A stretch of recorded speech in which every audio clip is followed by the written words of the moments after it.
The Cold War, a lie. After the Second World War, the world gradually divided into two seemingly opposing blocs.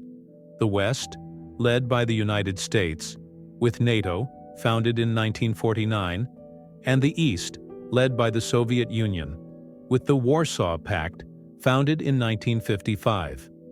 This bipolar world order would go on to shape international politics for more than 4 decades and forced many nations across the globe to take sides. At the center of our analysis lies the thesis that the East-West conflict never truly existed. It was, in fact, a deliberate lie. People in both East and West are white. The hostility between East and West was carefully staged and merely pretended.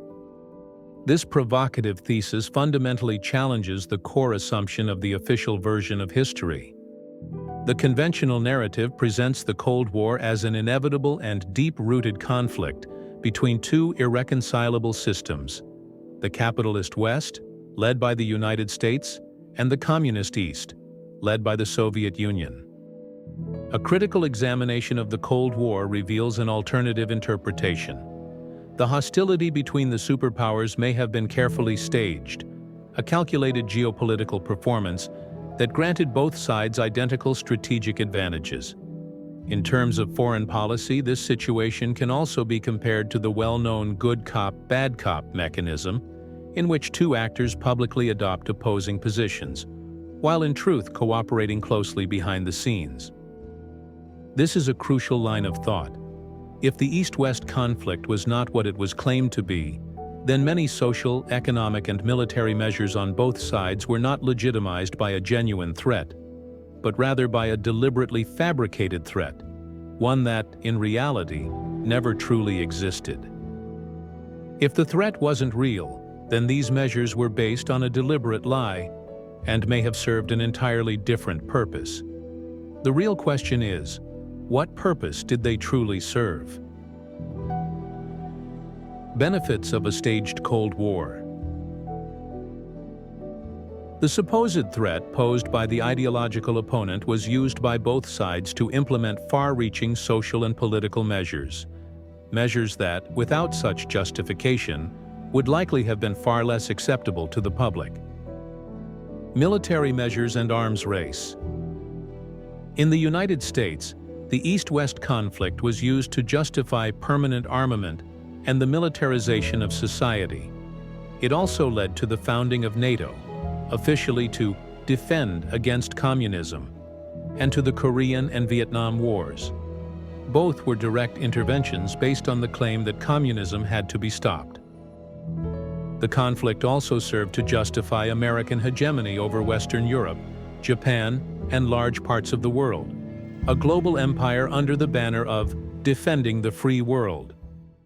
The so-called Soviet threat justified massive military spending and generous research budgets, allowing for an accelerated pace of technological progress.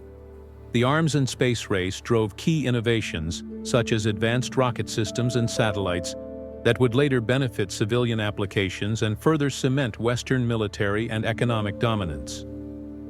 In the USSR, the conflict with the West was used to justify the creation of the Warsaw Pact in 1955, officially framed as a response to NATO. It also legitimized ongoing rearmament and the permanent militarization of Soviet society.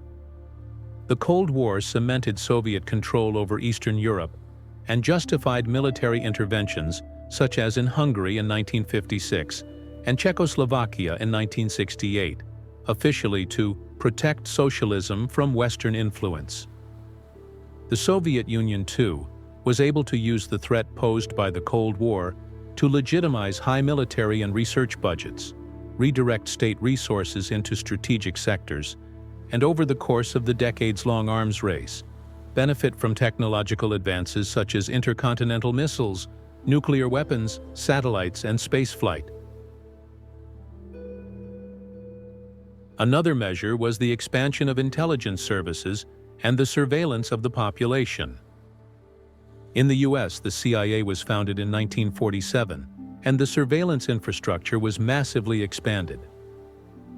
FBI programs like COINTELPRO were launched to target communist elements in the United States. The NSA was created to monitor enemies abroad and at home, but in reality, it led to systematic mass surveillance of the entire population. During the McCarthy era in the 1950s, a campaign was launched to hunt down alleged communists, aiming to intimidate the public and silence dissent. The class enemy was deliberately used as a justification for social control.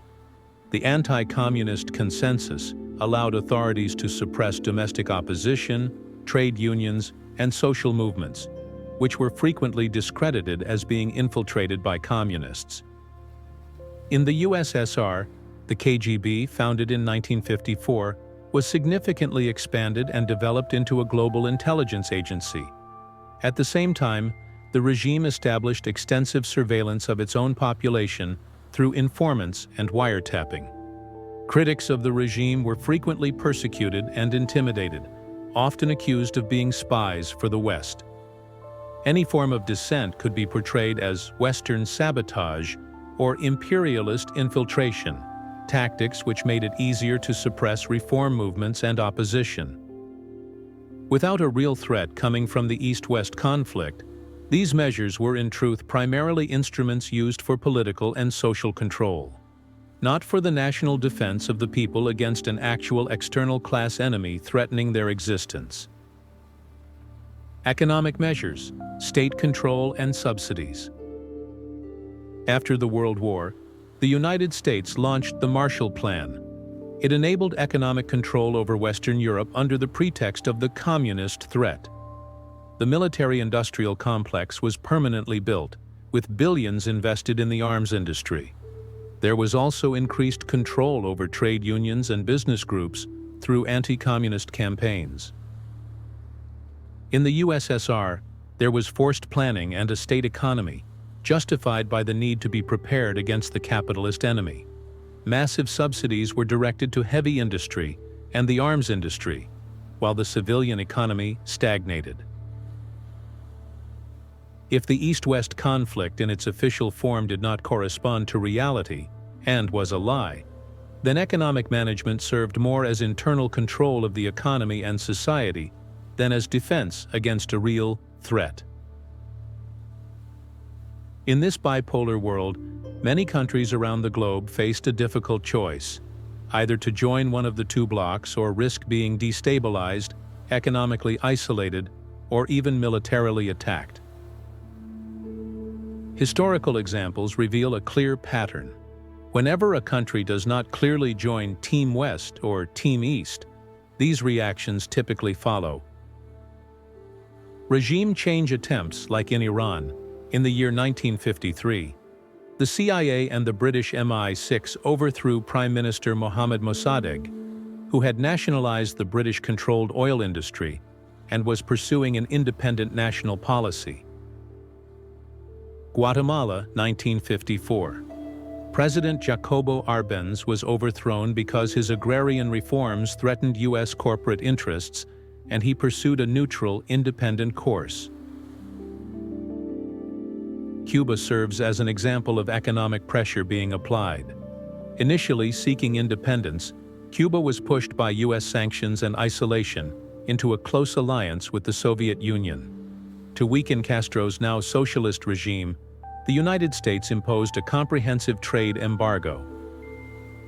And as a final measure, there were also military interventions in Korea, Vietnam, and Afghanistan.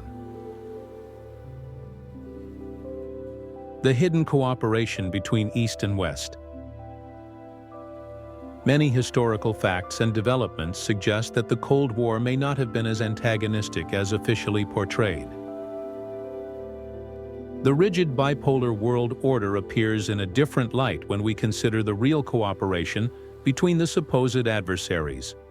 The officially hostile blocs actually cooperated in many areas, from technology transfers to economic and financial support. During World War II, the United States provided large quantities of weapons, raw materials, and technology to the Soviet Union through the Lend-Lease program.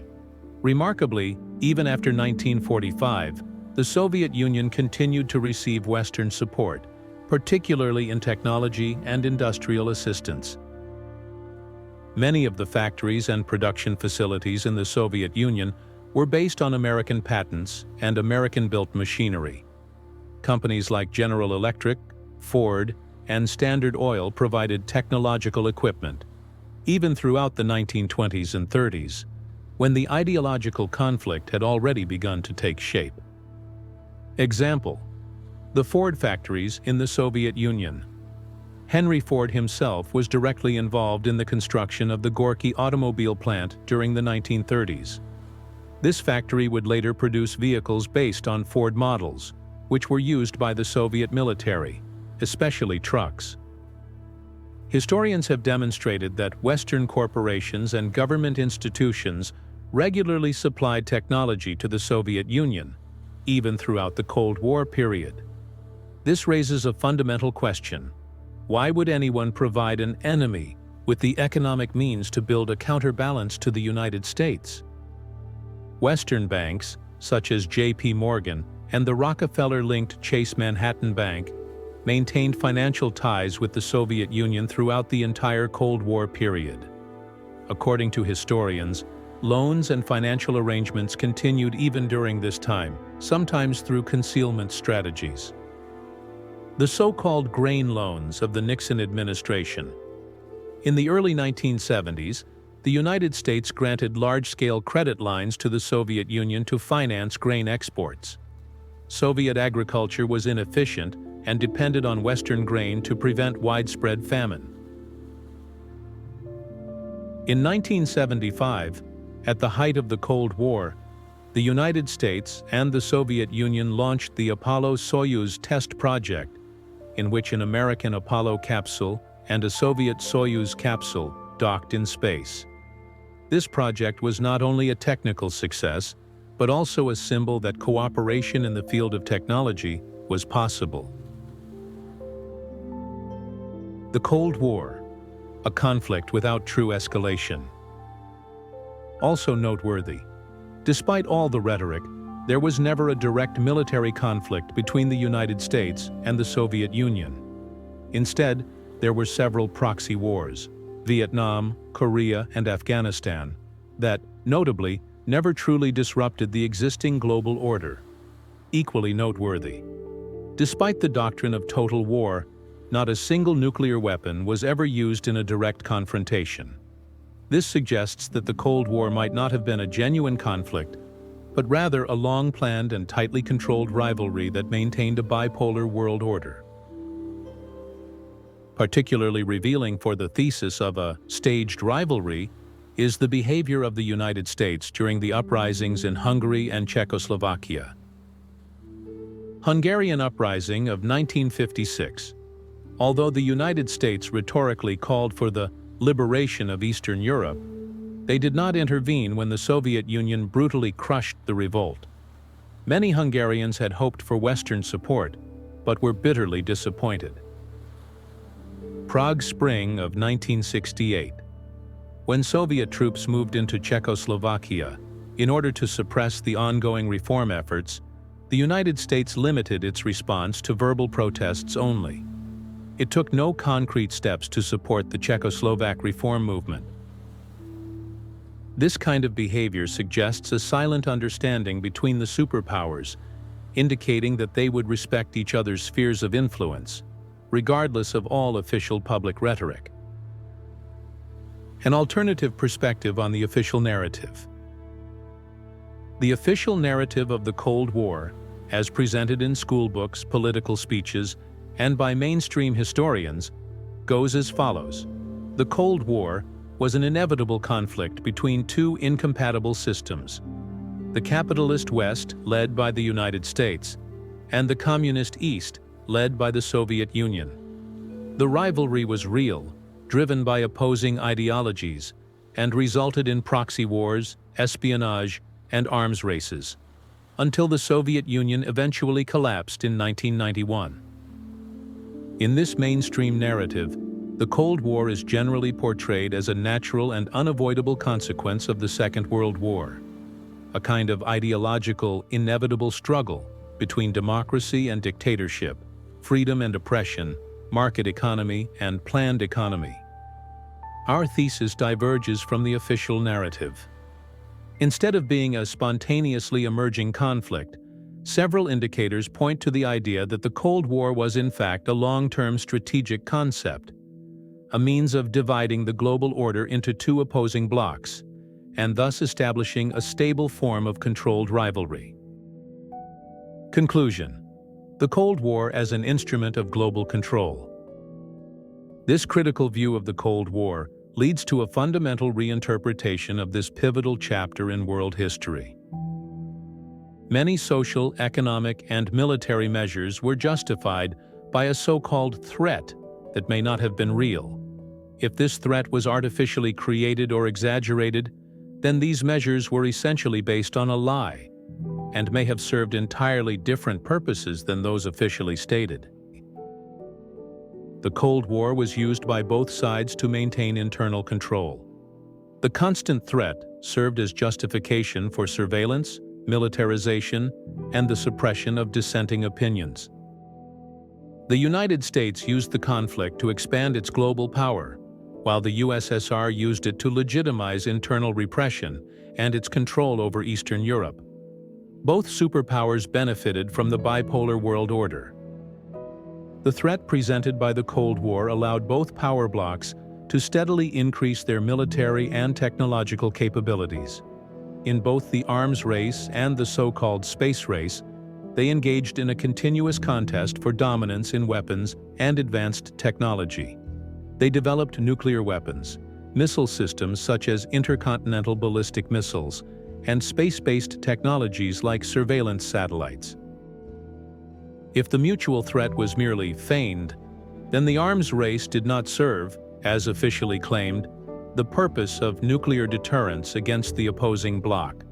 In truth, the entire white world, formally divided into the hostile camps of East and West, was massively upgraded in military and technological terms in order to establish a position of global dominance over the rest of the world. The objective was not to arm against each other within the white world, but to jointly arm the entire white world outward, against the non-white world. There is compelling evidence indicating that the Cold War did not simply emerge naturally, but was deliberately used as an instrument of geopolitical and societal control. Rather than being an unavoidable ideological conflict, it may have been a carefully orchestrated scenario, similar to the good cop, bad cop principle, in which both sides beneath the surface were in pursuit of shared strategic interests. The true victims of this possible staging were the ordinary people on both sides of the Iron Curtain. They were deceived, misled, and ultimately turned into victims of a system that, in truth, may have served the preservation of power and control far more than any actual defense.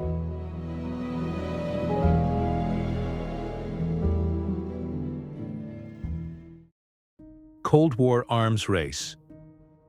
The arms race refers to the sustained military and technological buildup between the United States and the Soviet Union throughout the Cold War.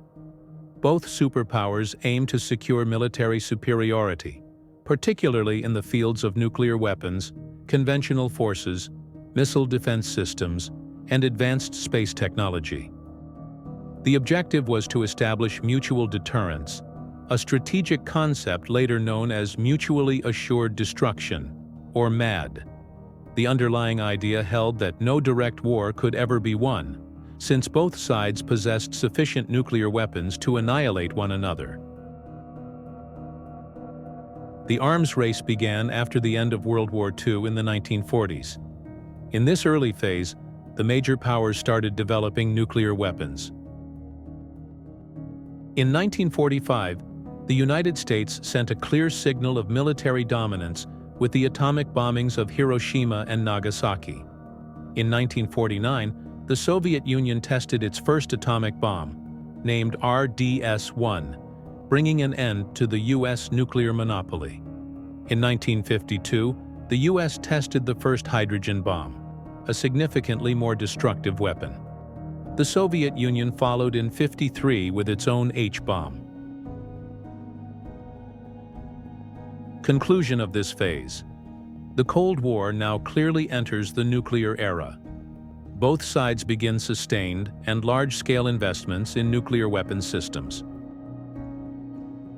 From the end of the 1950s, the arms race develops further and expands specifically toward the advancement of rocket technology.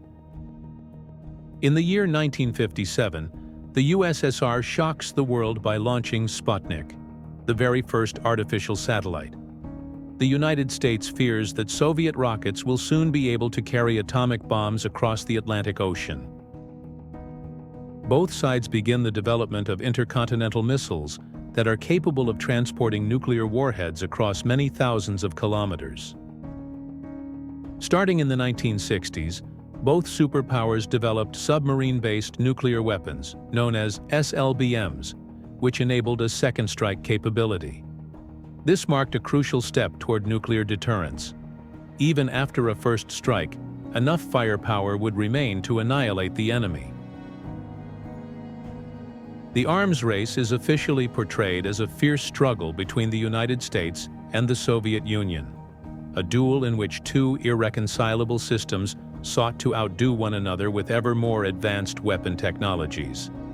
But what if it was not merely a confrontation, but also a form of global control? An interesting pattern in the arms race is that both sides developed similar weapons systems almost in parallel. The United States had the first atomic bomb in the year 1945. The Soviet Union followed just 4 years later, in 1949.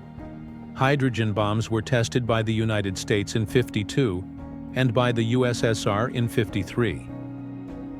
Both superpowers developed intercontinental missiles with nuclear warheads simultaneously during the 1950s. Submarine-based nuclear weapons, such as the American Polaris missile and the Soviet R-29, also appeared nearly at the same time, in the 1960s. Both sides additionally worked on satellite surveillance and military space programs. The question is, if this was truly an arms race, why did their developments happen almost entirely in parallel? Coincidence? That's hard to believe, since technological leaps don't usually happen in such perfect sync. Espionage? Of course there was espionage, for instance through the KGB. But could spying alone have been enough to keep both sides developing at nearly the same pace? Cooperation behind the scenes? Could it be that, despite their open hostility, there was some kind of secret exchange of information, or at least tacit acceptance at a hidden level? The arms race may have been less a genuine conflict between enemies, and more a geopolitically managed system in which both sides were kept at a comparable level of military capability. It may have been a carefully managed rivalry that kept both superpowers, the United States and the Soviet Union, stable.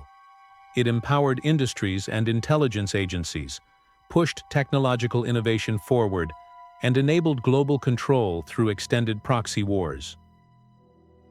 The key question is, was the threat of the Cold War real, or was it a vast geopolitical stage play? An important aspect is the military and weapons dependence of other nations. Both blocs, East and West, engaged in massive rearmament during this period and clearly outpaced the rest of the world in weapons systems and technology. Most states in the Middle East, for example, lack a fully independent arms industry, as they have been supplied for decades either by the United States or by Russia. This means they remain strategically dependent in military terms, and that is likely the deeper geopolitical purpose behind these arms deliveries. Since the Cold War, the entire Middle East region has been divided into two military spheres. American weapons were delivered to Saudi Arabia, Israel, Egypt, and the Gulf states.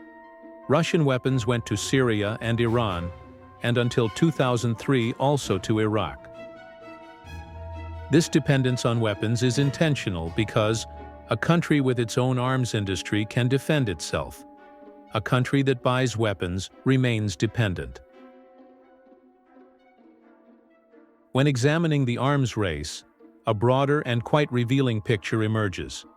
Nuclear deterrence and the strategic balance between the superpowers formed a system in which the major powers appeared to act in open confrontation, while simultaneously preserving a stable bipolar world order.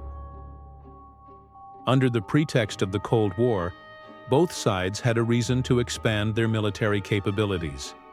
The entire white world, East and West, was heavily armed and came to possess a level of military and technological power that existed nowhere else outside the white world. It was not about strategic superiority over the ideological opponent, but about military superiority of the entire white world over the rest of the world. States outside the core blocs became clients of the superpowers through strategic arms deliveries, creating a global system of military control that still exists today, even after the formal end of the Cold War.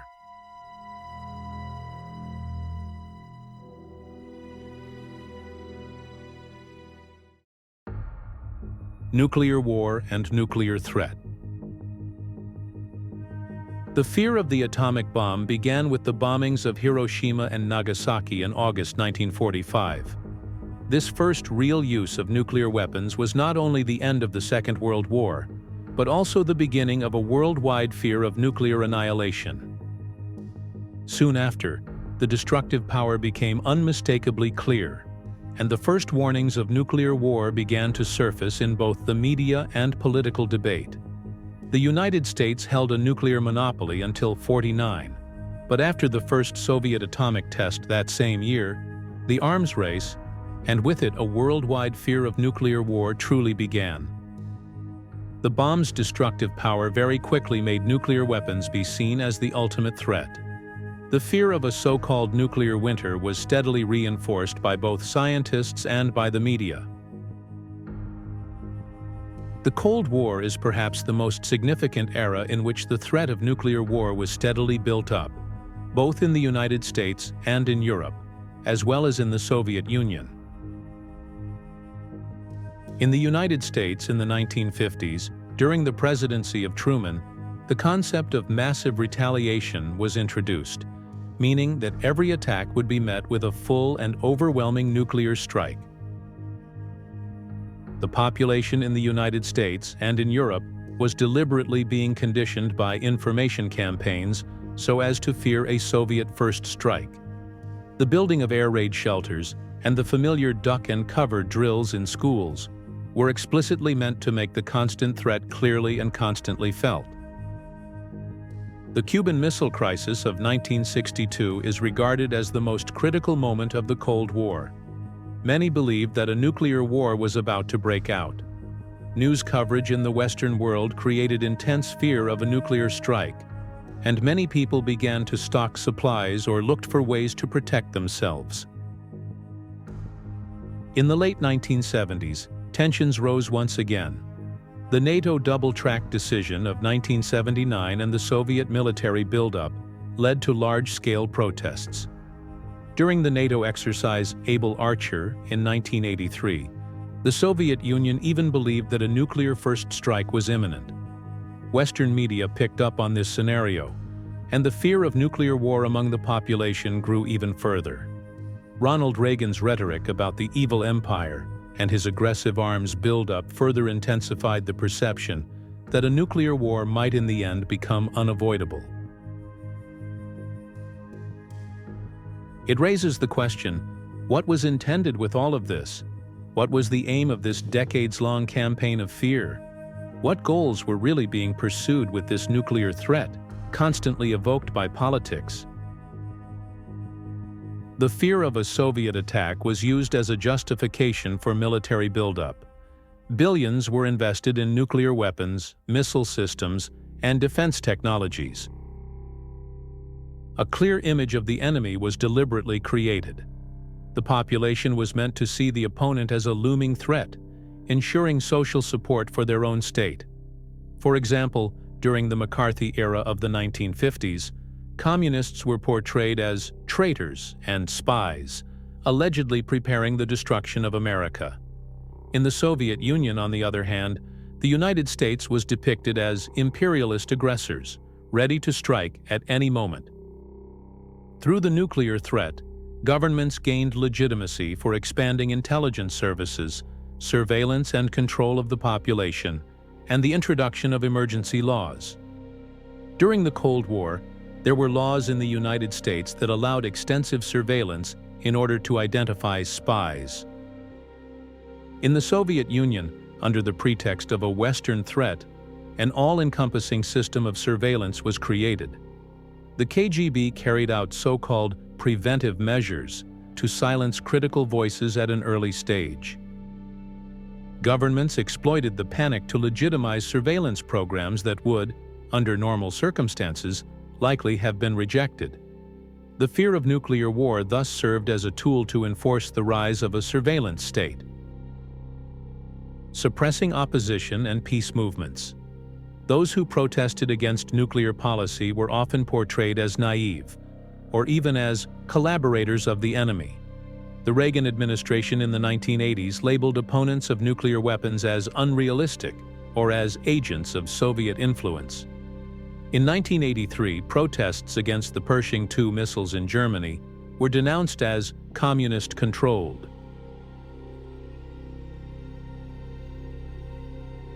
With the fear of nuclear war, people could be intimidated and controlled, and made more receptive to authoritarian measures. With the so-called doomsday clock starting in 1947, scientists kept the world on constant alert, using this symbolic clock to signal just how close humanity was thought to be to the brink of nuclear war.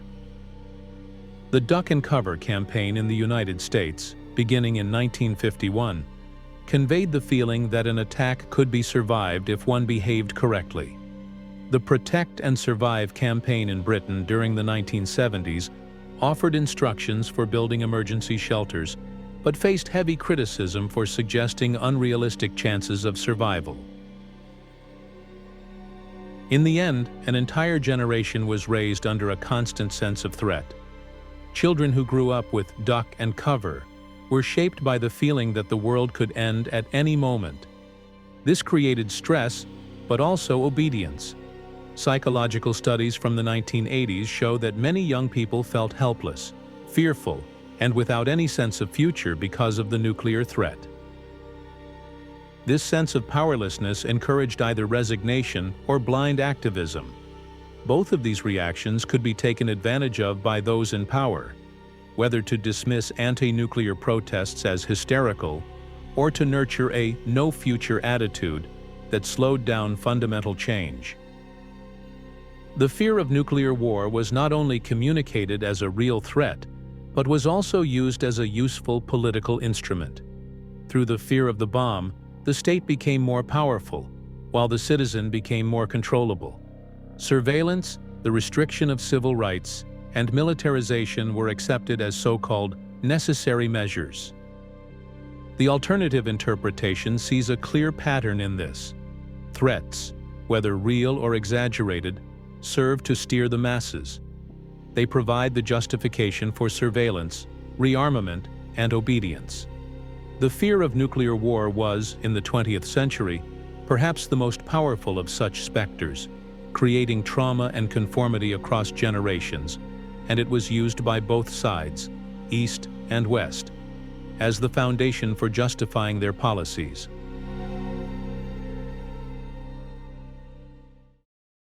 Space race, the hidden agenda of space conquest.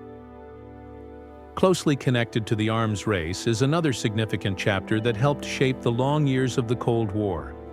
The ambitious race into space, the so-called space race, is described in official history as a central part of the Cold War, with the United States and the Soviet Union steadily competing for technological and scientific supremacy in outer space. This race began in the 1950s and ultimately reached its peak with the moon landing in the year 1969.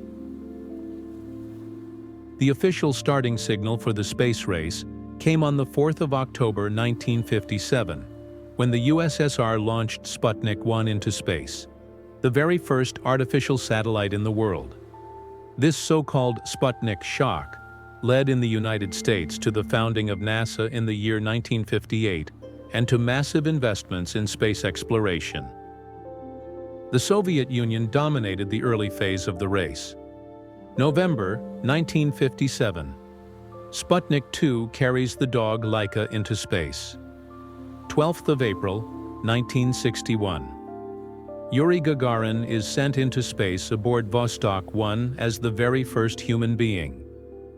The United States responded with the Mercury program and on the 5th of May 1961 sent Alan Shepard as the very first American into space, although it was only a brief suborbital flight. After the initial setback, U.S. President John F. Kennedy formally announced in May 1961 the highly ambitious goal to land a man on the moon and to return him safely to the Earth before the decade is out. With Apollo 8, in the year 1968, came the very first manned orbit of the moon. On the 20th of July, 1969, with Apollo 11, Neil Armstrong and Buzz Aldrin became the first human beings to set foot on the moon. Official historiography views the moon landing as a decisive victory for the United States in the space race, and it also marks the end of the intense competition. The race for space, it is said, thus gave way to American strength, determination, and innovative power, while the Soviet space program, despite its early successes, ultimately failed. A striking pattern of the space race is that both the United States and the Soviet Union developed similar technologies almost simultaneously, which seems unusual for a true rivalry. 1945. Both sides recruit German rocket scientists.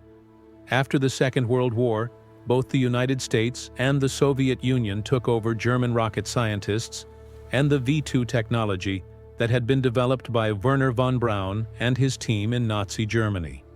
From 1955 to 1957, both superpowers worked in parallel on satellite programs. From 1957 to 1958, the Soviets launched Sputnik, and only a few months later the United States announced the Mercury program. 1961. Gagarin flies into space. Shortly afterward, Alan Shepard follows. 1969. The United States lands on the moon. At the very same time, the Soviet Union suddenly abandons its lunar program. A critical analysis suggests that the space race was in fact a strategically coordinated system that served several purposes. Civilian space travel legitimized the development of rocket technology that was primarily of military significance. At the same time, the space race made massive investments in the military-industrial complex possible. The key technology of the space race, rocket engineering, had a clear dual purpose from the very beginning. It could carry human beings into space, but could also direct nuclear warheads toward enemy cities. This dual-use nature is essential for understanding the true character of the space race.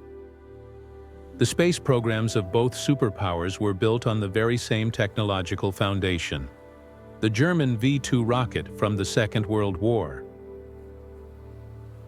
The German V-2 rocket from the 1940s was the very first operational long-range rocket and was developed by the Nazis as a weapon of vengeance. In 1957, the Soviet Union completed the R-7 Semyorka, the first intercontinental missile in the world. This rocket was later used for the launch of Sputnik and for Gagarin's spaceflight. The United States developed the Atlas rocket in the 1950s as an intercontinental missile for nuclear warheads. Later it served as the launch vehicle for the Mercury program. The Titan II of the 1960s was also a strategic missile, later used for the manned Gemini missions. The Saturn V of the 1960s, the Apollo moon rocket, was built using knowledge, infrastructure, and personnel from the earlier military missile programs. The crucial point is this: the rockets could be used for satellites as well as for nuclear warheads. Yet in public almost only the civilian side was shown. Space travel as progress as a scientific and technological race. For the development of intercontinental missiles was politically sensitive. Domestically because nuclear first-strike weapons were hard to justify, and internationally because open rearmament threatened the balance. The space race legitimized the enormous spending on rocket technology, not as part of the arms race, but as a scientific pioneering achievement. What was militarily sensitive was sold as progress. The space race turned rockets into carriers of science, not of destruction. Space travel depoliticized highly sensitive military programs and staged them as a triumph of science and human progress.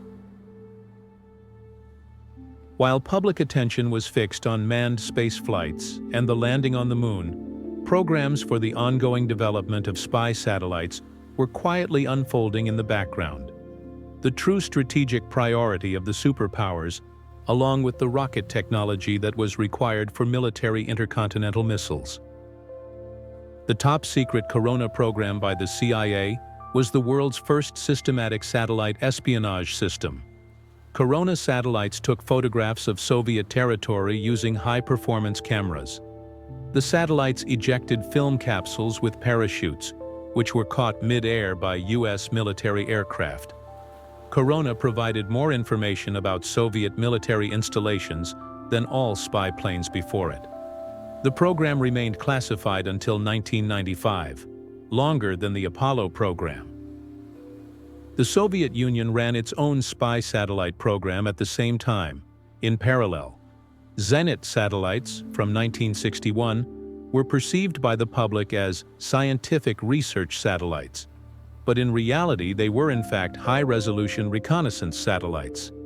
The Almaz program in the 1970s was essentially a military space station for the direct observation of NATO activities. The true priority of the space programs lay in surveillance from space. Satellites made it possible to enable the continuous monitoring of troop movements, missile silos, and military infrastructure.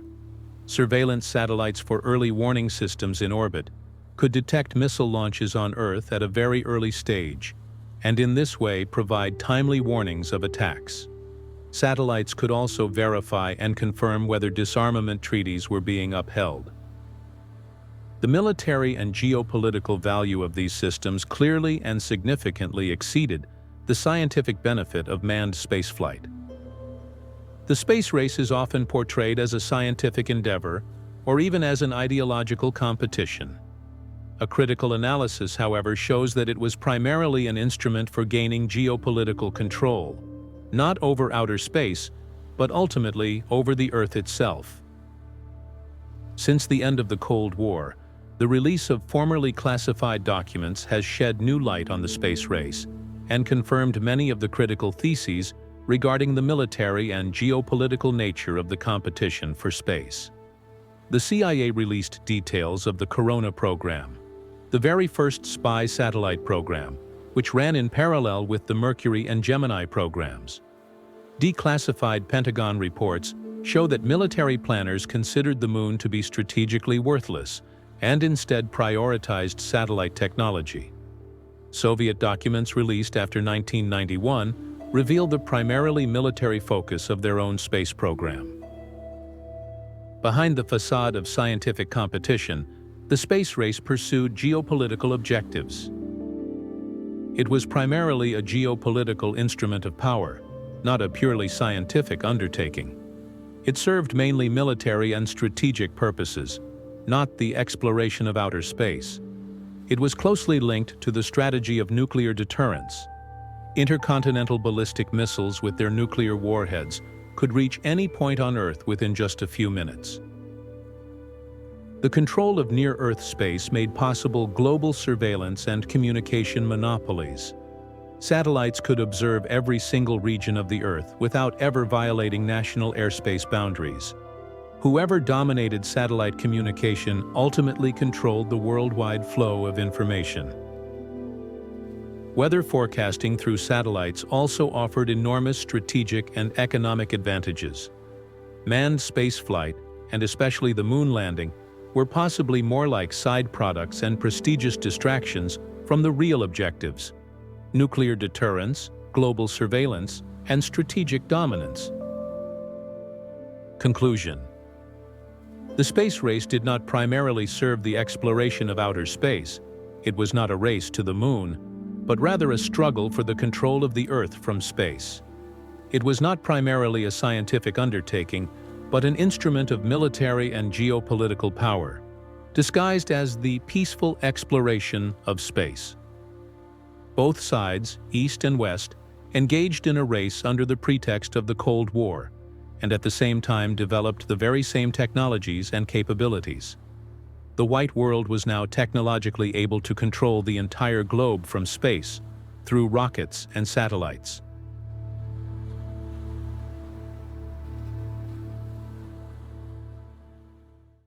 The bipolar world order of the Cold War, and its continuation in today's geopolitical conflicts, may be less the result of ideological differences and more a deliberately staged system of domination, in which both superpowers in truth cooperated while merely pretending hostility. When one takes a macro view and examines our history over the past decades, many clues can be identified that support this thesis. The parallel developments in the fields of technology, the military, and space exploration. The absence of any real escalation into open war, neither conventional nor nuclear. There were only proxy wars, and those only in regions beyond their own white world. The control structures that were expanded in both blocks, by which entire populations were observed and administered. The fate of states that tried to pursue an independent course outside of these two blocks. Contradictions, such as the hidden cooperation between East and West. All of this strongly suggests a system in which the supposed hostility may well be more facade than reality.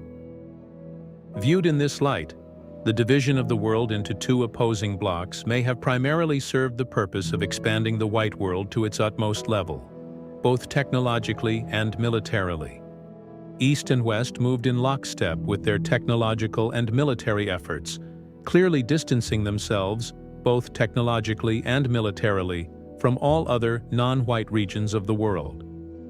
They built military and geopolitical dominance against the outside, beyond the white world. Under the pretext of the East-West conflict, each side also increasingly monitored and controlled its own population. Society itself was restructured within a newly framed world order. The true independence of nations was repeatedly obstructed, and much of the world was steadily drawn into this system of the two blocks. If we assume that the East-West conflict was deliberately staged, important consequences emerge for the world order we live in today. The story we have been told about the Cold War would be a deliberate deception. The people in East and West would have been systematically manipulated for decades, with fabricated enemy images that were not real. All major political, economic, and social measures that were justified by the Cold War would, in reality, have had completely different aims, and would have been built upon a deliberate lie. Entire generations were re-educated and manipulated to accept a false world order. This manipulation had far-reaching consequences. In both blocks, people believed the lies about the enemy, and not only there. This lie of an enmity between the two white superpowers was spread across the world. If history was distorted, then today's political decisions are built on that distortion, with long-term consequences.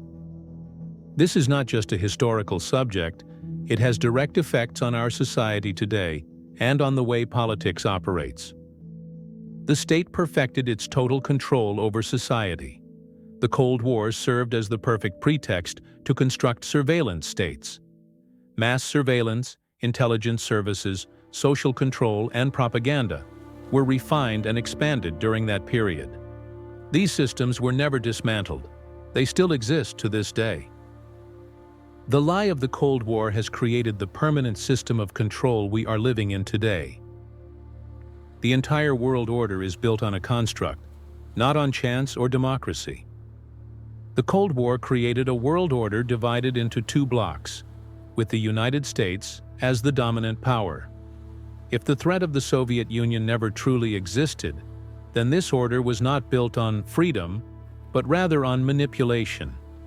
This means the world was shaped from the very beginning according to a long-term and deliberate plan, not through natural developments. Democracy, international institutions, and alliances, such as NATO or the UN, all of this was not created for the people, but as part of a strategy of long-term geopolitical control. It raises the question, why this lie? To answer that, we may first need to examine another, deeper question. Namely, how else could the technological, military, and geopolitical leadership of the white world possibly have been enforced? You cannot openly tell people, we must develop and build weapons so that we can ensure long-term dominance over other continents and peoples. Many people would not have understood or accepted such a statement. And beyond that, it would have amounted to an unmistakable and open declaration of war against the populations of other regions of the world. Openly communicating and declaring such an intention would have prompted other nations or civilizations to unite closely and take countermeasures. An alliance against a civilization openly striving for dominance, in this case the white world, would very likely have emerged. The solution to this supposed dilemma was a fictional conflict, the so-called Cold War, or East-West conflict. Within this staged enmity, the white nations fought one another, at least officially. Instead of saying, we need weapons technology to be globally dominant, the argument was, we need weapons to defend ourselves against the evil communists or capitalists. This allowed for a rapid technological and military buildup, without the true motives ever being questioned. It is striking that both the arms race and the space race followed the exact same logic of a competition. Both races had primarily military and strategic significance, ran conspicuously in parallel, were justified in the same way, and ended with the very same final result. Both sides had developed technologies and military capabilities that existed nowhere outside the white world. The same applies to the New World Order that emerged after the end of the World War and was cemented during the Cold War. All the new institutions and organizations, the entire system of control and surveillance, and the intelligence services. All of this was officially created to protect against an enemy. In the East, they claimed to protect themselves against the West, and in the West, against the East. Without an enemy, the justification for all of these measures would have disappeared, and the populations would likely not have accepted them. Against many of the innovations and restrictions, the growing interventions of the state, the totalitarian control and surveillance, there would have been resistance. Also, the danger of a nuclear war between the two superpowers, repeatedly raised over the past decades, would then have been a lie, the entire time. Both sides used the same psychological warfare against their own people. Both superpowers relied on fear and intimidation as a strategy to control their populations. This went as far as the mass media construction of an overwhelming image of nuclear annihilation, suggesting that the two superpowers, armed to the teeth, would destroy one another in a nuclear war, and that humanity itself would then descend into a devastating nuclear winter. They used this system to control us and our families, keeping everyone under their rule for decades. If the two superpowers were only fighting a fictional battle, there was never any real danger of escalation, and therefore no real danger of a total nuclear annihilation of the world. This supposed threat scenario had, for all those decades, always been nothing but a lie and a deception. It was a stage-managed menace, shown to us again and again, but in truth it had no connection to reality. Conclusion: living in a constructed reality. What does it mean for our understanding of the world if the Cold War was, in fact, a constructed rivalry? If the Cold War was a lie, then this means the following: everything that was built upon it is equally a deception. Our understanding of history, politics, and democracy is therefore not the outcome of natural development, but of carefully planned power structures. For many decades, people were deliberately kept in fear to create a global order that is not founded on freedom, but on control. This means that, even today, we are still living within a system that was built upon that very lie.